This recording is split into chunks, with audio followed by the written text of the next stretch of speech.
Hi there, this is Dasha from Elevate by Dasha. I'm so happy to present you with the first episode of the podcast where amazing singer, songwriter Ash from Soul Nidus gives his perspective on life, and we just had a great chat. I was so inspired and I was so motivated to create, to live life to the fullest, and I hope you enjoy this episode as well.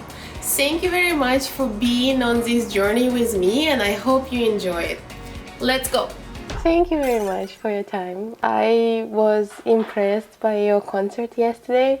I was going there and I didn't know anything about you. That was specifically the goal of mine, not to have any perception of you, or just come and feel it. And I think you did such a good job of making me feel like home, making me feel like so connected. And I even I started to think about my own creativity and how I also want to do something creative. That's amazing. Thinking about my everyday life, sometimes not enough creativity, but you surely did the great job of bringing that togetherness and home yesterday at the concert. And I was wondering, how do you feel?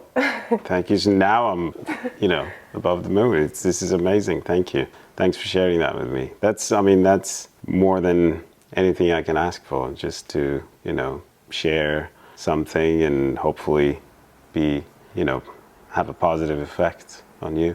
I'm so glad that you shared that with me. Thank you. How did you feel yesterday? Oh, I felt amazing. This was amazing because this was my first real performance after COVID. I hadn't had the chance to perform because, we were recording the EP and just busy in the studio and writing.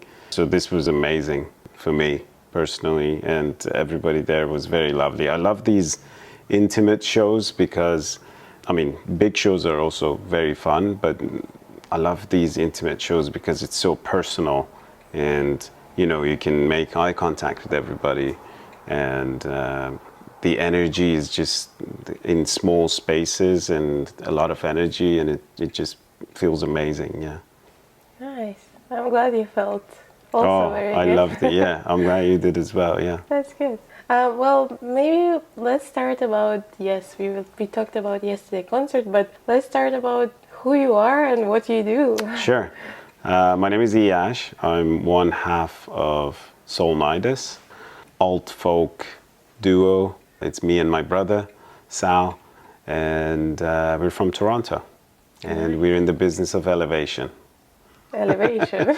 Yeah, that's our goal, to elevate. Elevate people around. Yes. Nice. You elevated me yesterday. Amazing. Thank so you. That's good. Job accomplished. Yeah. What is the name of your group?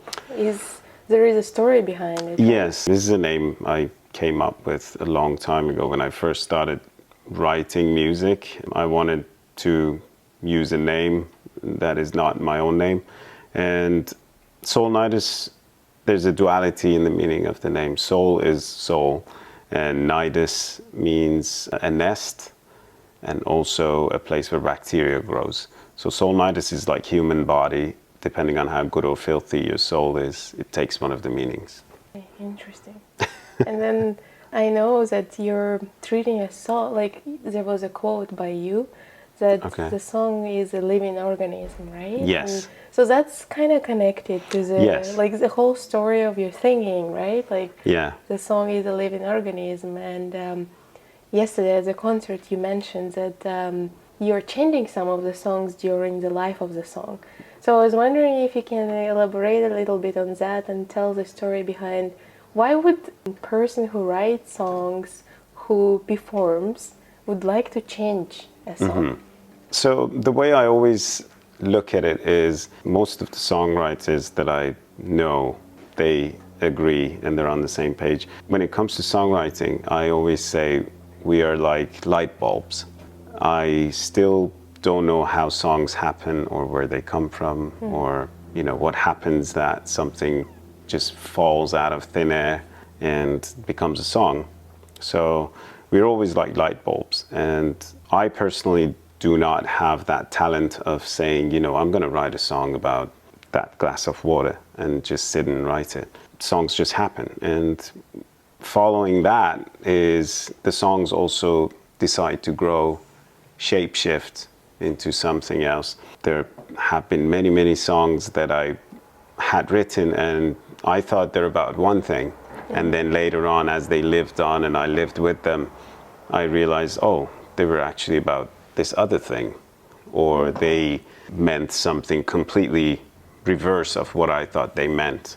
So I think it's the song, again, being a living thing and growing into a bigger song or change meanings, or yeah, it's not really something that I decide to do. It just, the song tells me that they want to change or they want to grow. Interesting. So you have a secret conversation with your songs? Yes. Nice, nice. Cool. You know, as I noticed, part of your singing, part of your performance, and part of your songs is the story, right? Like Yes. you are writing songs with a story, and I felt yesterday at the concert, I felt like, oh, I'm living the life of your, like with you, you know? I'm Yes. part of this journey that you're taking us on during that performance. And like a big component of your singing and your songs are stories. Yes. I was wondering where the inspiration comes from, and like, is it your way of expressing your life through the songs and letting people know what this is what you're experiencing? Yeah, I mean, for me, songwriting was always a mechanism to deal with whatever happened in my life. If I couldn't digest it, it would turn into a song. If something was so enormous, and not just sadness, although, you know, in the beginning I would usually write when I was down, or you know, there was more melancholy in our stuff. But yeah, it was always a way, it was a coping mechanism, basically, an outlet, if you say. So it was basically my way of dealing and translating what happened in life into songs. It could be something that happened to me personally, a story that I heard, or a movie I watched, a book I read, you know, a line I heard, you know, in a conversation when I was on a plane, or anything basically could trigger. As I said, I really don't know how they happen, but yes, they are sort of, all of our songs are sort of like, you know, a journal entry for my life. I know exactly when which song happened and why it was triggered and what caused it, and you know, what brought it out of me. So it is like parts of my life, different parts of the journey. Interesting. So some people making stories on Instagram and remembering their lives, and you're Exactly. remembering your life through the songs. Through the songs. Yes. That's It's so a bit weird because, you know, you keep performing these songs over and over again, and then of course everything that is attached to that song comes through. But that's also the beautiful part of performance for me. It's like, you know, you can just, it's like watching your own life, and you know, as you're playing the songs, everything just like, it's like watching a movie. Yeah. Cool. That's interesting. And yesterday at the concert as well, like I'm just evaluating out, I had a thought of this. You just mentioned about the feelings, about your life, and that's the way of coping, right? Mm-hmm. One of the songs was about overthinking, I think. Yes. Or it was called Overthinking. Yeah, it's the song is called Till the End. Till the End, but yeah. You started the pre-story of the song Yes. about people overthink, people think. Yes. But actually we are not overthinking. Yeah. Right? I really like that idea, you know, like it's, can you tell me a little bit more behind that song and behind the overthinking, thinking idea? Because I really liked it, and I think I agree with you that it's not overthinking, it's just regular thinking. Yeah. Exactly, thank you.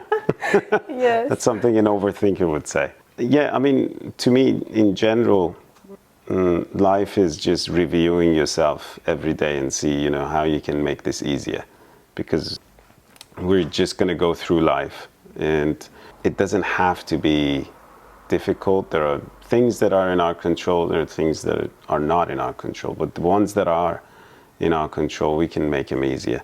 So for me, it's always been reviewing everything and the results I get and see how can I make this easier on myself to make life more enjoyable, because life's too short, as they say. So I used to overthink stuff a lot, and should I do this, should I not do that, but what if this happens, what if that happens, and all these inner conversations that slows you down, makes you miss out on most of the fun.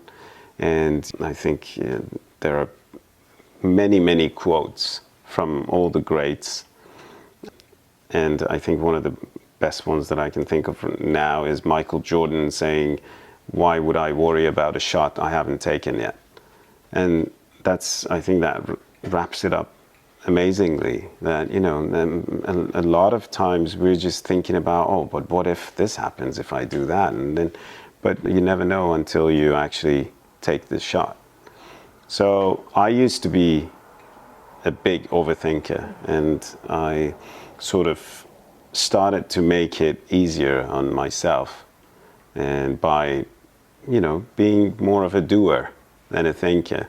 And so that song sort of was describing me, saying, in the summer I would like to sit by the window and think of how the wind blows and regret it when the winter comes. Like, spend your whole summer overthinking everything, and by the time you make a decision, winter's here, chances lost. I mean, the song is called Till the End. It's primarily about friendship and being there, but it also, I was describing my life at the time, which was full of overthinking and being over careful with everything. And we're amazing yet making our lives difficult, aren't we? Yeah, I think so. Yeah. I think I'm a huge overthinker, actually. So you're past that overthinking part of your life right now? It is in the past. I'm much better. I'm much quicker on what I want to do, so which is good. Your suggestion to anyone who is overthinking is not think, but do. No. Still think. I'm not saying turn that off. But this worked for me. It might not work for anyone else. I don't know the answer. But for me, I started, thinking about my past and realizing things that I used to worry about, some of them happened. And I'm still alive. And, life is beautiful. And so maybe I worried for nothing. And taking that from the past and applying it to the present is maybe half of the stuff that I worry about now are really not worthy of my worry. So maybe I should take that step. Maybe, I should do that podcast. Maybe I should write that song and release it. If you really think about it, you're like, what's the worst that's going to happen? The reward is having an amazing experience. So I think that basically sits on top of everything. I agree. I think it's, you thinking, try do it and experience it. Like, what's the worst can happen, right? Yeah. Like, okay, well, you will at least try it, and exactly. You've experienced what you wanted, and now you know if you like it or not. Yeah. Or it either works or you learn a new lesson and you do it better next time. Thank you for that. I will have to think when I come Feels back like it hit home. So since we're talking about trying things and kind of experiencing, you definitely experienced something with your song called I Can Only Sing For You in Italy. Yes. The videos with the crowd walking in, yes. Was it Florence? It was in Florence. Florence, right? Yes. People walking. That's an experiment, right? Oh, it was just unbelievable. We were touring, the album was Looking Back, Facing Forward. And we played Milan, and we had 24 hours and a concert in Florence. So we took the train, we got to Florence, and in the morning, and we got settled and we did sound check, and then the lovely people that were hosting us, they took us around the city, and it was amazing. And then we had our concert, and after the concert, Sal suggested that he said, why don't you just grab the guitar and we'll go on the street and sing. And this was midnight. So we started walking. If you've been to Florence, everything just leads to that main piazza in the middle. And we started walking towards it while singing I Can Only Sing For You, which has the oe oe part. Yeah, my favorite. Your favorite part. And then, so we started singing that, and every street that we passed, people would join us, and it became like a singing carnival through the city. And this is like past midnight now. It became the most magical night of my life because of what that song brought to Florence, and then the mixture of I Can Only Sing For You and Florence. It was like alchemy. It just turned into gold. And we sang until 4 a.m. People were coming out of their windows and dancing and clapping and singing with us. And luckily we had camera crew with us who captured the whole thing, and which turned into the video for that song. And that's one night of my life that it's just unbelievable to me still. If we didn't have footage, I probably wouldn't believe it. But it happened. Yeah, I took a look at the video. It's so amazing, like people joining, walking with you. And I think like that component where you're singing oh yeah, oh yeah, really helps. It makes people to come together even though they don't know the words. Exactly. Right? Yeah. And then they all start thinking. Yeah, this is like the ultimate goal for me as a songwriter, to have something that everybody, regardless of age, sex, religion, nationality, race, everybody can relate to it, and everybody can just get behind it. And that's the embodiment of love, because that's the universal language in the world. Yeah, it's definitely in my heart now. Amazing. It was good. I really like how yesterday, you made people stand up and dance, sing, and then you came into the center. That was very good. And I think that component really unites, and it brings some action to the audience. Yeah. It was really good. That's Thank awesome. you. I've noticed during COVID times there was kind of a break from writing, or you were writing but didn't tell people that you were writing. And you mentioned that you kind of stopped and started to think about your journey. Can you tell a little bit what happened there, and what was that break for, and what were you experiencing during that time? Yeah, COVID was for everybody. I think it was a transition, and when everything just came to a halt, it was time for me to basically look and see again, re-examine everything and see, what am I doing wrong and what am I doing right. And it was a bit of a break. It was a good time to sort of re-examine everything, and we realized, why are we running so much? And we should probably enjoy more and take our time with everything. And we didn't stop writing. In fact, most of Live to Love was written during COVID. It was a really big transition from, especially because we had concerts lined up, and we hadn't even announced Toronto concert for March 12th, which was a week before shutdowns in Toronto. And, we had to cancel it. And that sort of gave us a chance to go behind closed doors like the rest of the world and figure things out internally. And we still wrote, but, we sort of switched our approach to being able to enjoy things more.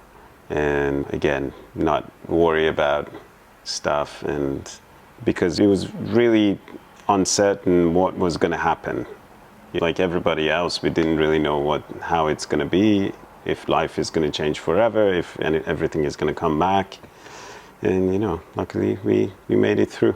Now, you said that you were writing, and something exciting is coming up very soon, and we will hear it. And the album is called Live to Love. Yes. And that's when you were writing during those times, right? Yes. And it's basically like you were saying that it's a new approach, a little bit more laid back, and then you're saying power of love and shift in mindset. I'm interested to hear like a little bit more what happens there and what is this album like, what to expect.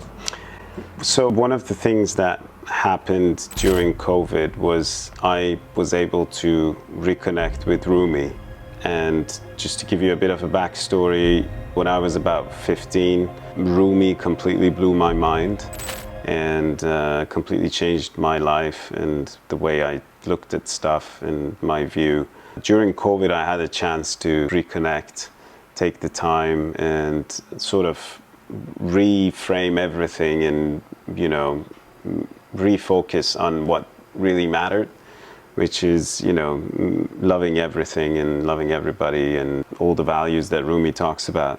And from that came a lot of writing, naturally. And a lot of what we have on Live to Love is inspired by Rumi. In terms of music and in terms of songwriting, our approach this time around was very much laid back, and we decided to get out of the way of the music and be completely at the service of the art and let the songs decide where they want to go, the direction they want to take, how they want to sound. You know, we weren't going to like dictate the type of sound we want out of a song, and we just let the songs go wherever they want, and we just followed and made it possible. Interesting.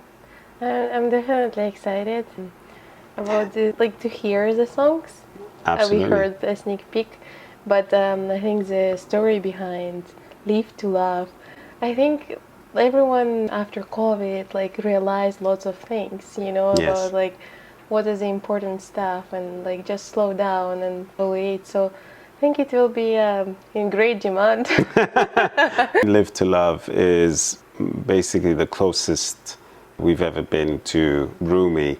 And the story of Live to Love, the song, which is coming out, someone that is so taken by their lover's beauty that they are willing to, you know, although they can be the king of the world, but they want to surrender. And this sort of came from a line that I had in my notes for a while, which was, I'm the king of the world, but a slave to your love. And that's where the whole concept came from. And, you know, it's about loving something so much that you're willing to get out of the way and surrender yourself and just be one with them. And that's the story about Live to Love. One song is called Ark, right? The Ark, yeah. The Ark is about being saved. The song was written at a very special time. It was a very chaotic time in my life, and I was dealing with a lot of things, a lot of confusion.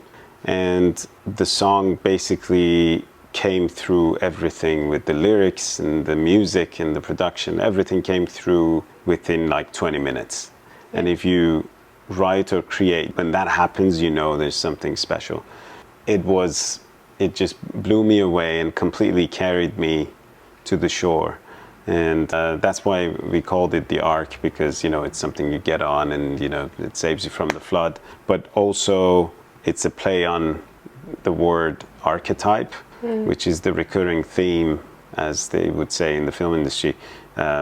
It's the recurring theme of a story. And because I realized, I mean, for me, most of the wounds that I have are self-inflicted. If you basically like pull the strings and dig it all the way, and you see that the source of everything is myself. And the recurring theme was me putting myself in these situations that would need saving. And this keeps happening all the way through my life.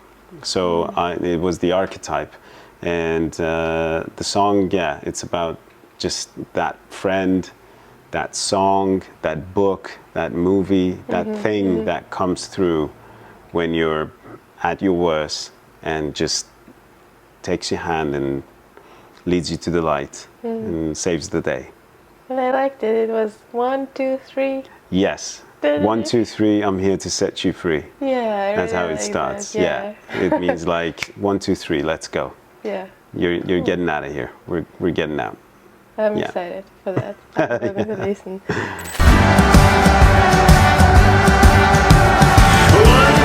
3, to dreams coming true, to dancing all night. It's to me and you.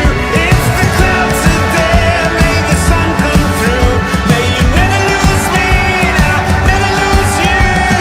1, 2, 3, to dreams coming true, to dancing all night. It's to me and you. It's the clouds are there. May the sun come through. May you never lose me, and I'll never lose you.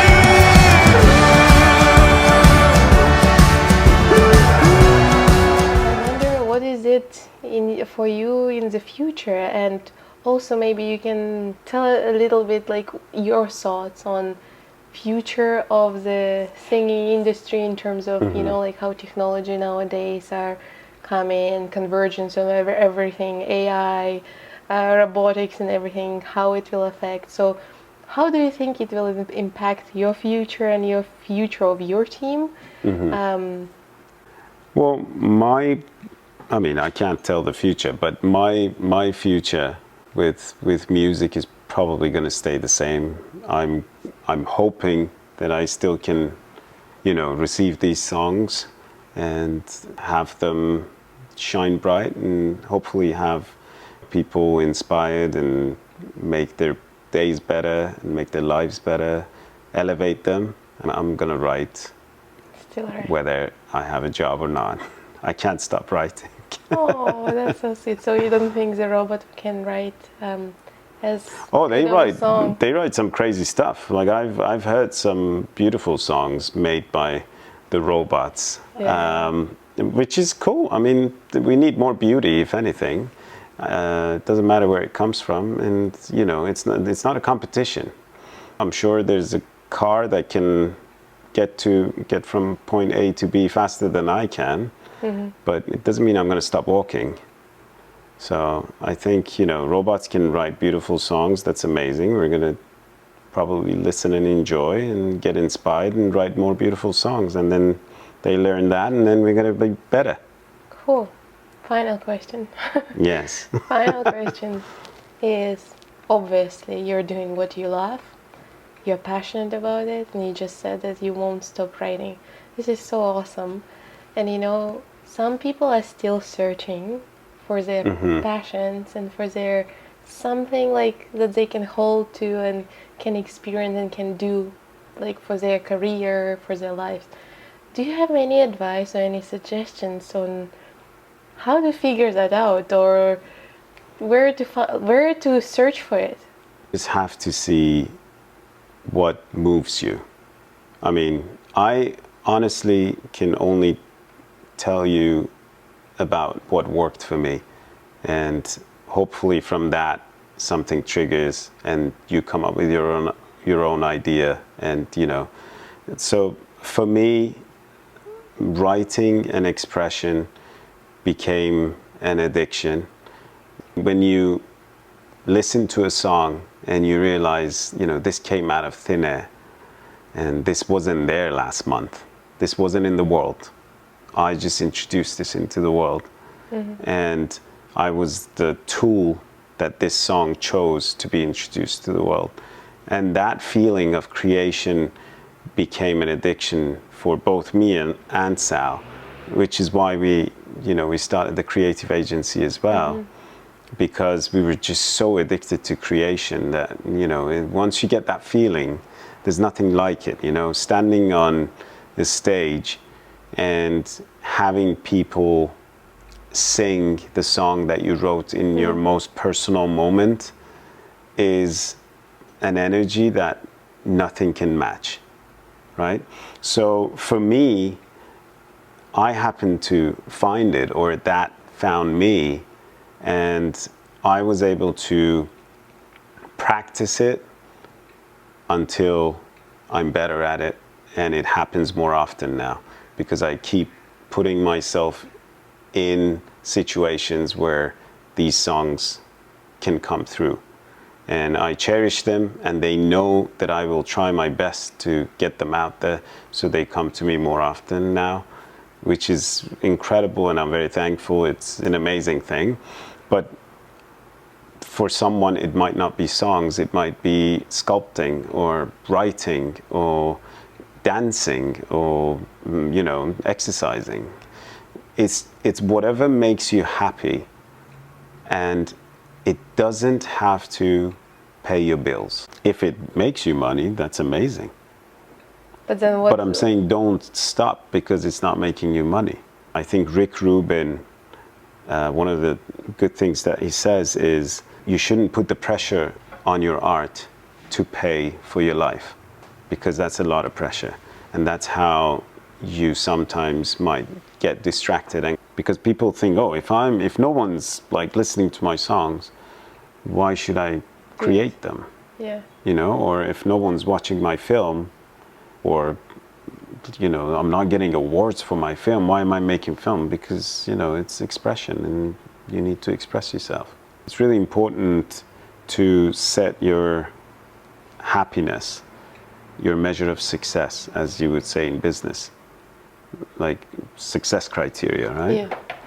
So it's very important to set that correctly, because if you don't, then you're following the wrong lead. If your measure of success for creation is to make money or become famous or become known for something and all that, I mean, that might work. But if it doesn't, then are you going to stop creating? What is your success factor? Mine is just being able to create. I just love creating. I just love, as I said, be, that light bulb that the songs come through, and then it just shines and makes everybody's day brighter. That's my goal. If I happen to play these songs and it moves you, it makes everybody happy, and, I get success in other aspects of it, that's fantastic. That's even better. But if I don't, then, it doesn't speak anything to the worth of the songs. They're still expressions, and, I'm still going to create it. Thank you very much. Thank you very much for being with us today. And thank you very much for the production crew behind the scenes, whose name is Pada. Thank you so much for having me. This was an absolute pleasure. It was an absolute pleasure having you here as well. Thank you. Thank you.